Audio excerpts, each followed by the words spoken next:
សូមស្វាគមន៍មកកាន់ឆ្នោតខ្មែរលទ្ធផលតេស្តថ្ងៃសៅរ៍ខែឧសភាថ្ងៃទី23ជា Channel ចូលចិត្តនិងចែករំលែកវីដេអូសូមអរគុណសម្រាប់ការទស្សនាចំណាំនេះជាវីដេអូសាកល្បងឆ្នោតមិនមែនជាលទ្ធផលផ្លូវការទេសូមទស្សនាជាឯកសារយោងនិងកម្សាន្តលទ្ធផលឆ្នោតខ្មែរម៉ោង 8:45 នាទី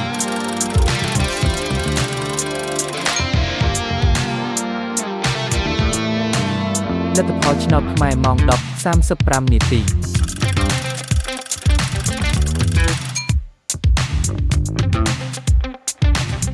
លទ្ធផលឆ្នោតខ្មែរម៉ោង 1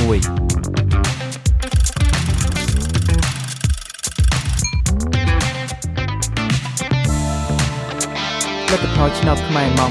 3:45 នាទី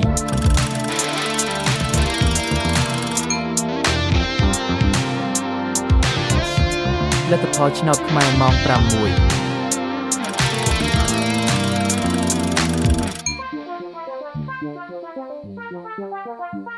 លទ្ធផលឆ្នោតខ្មែរម៉ោង 7:45 នាទី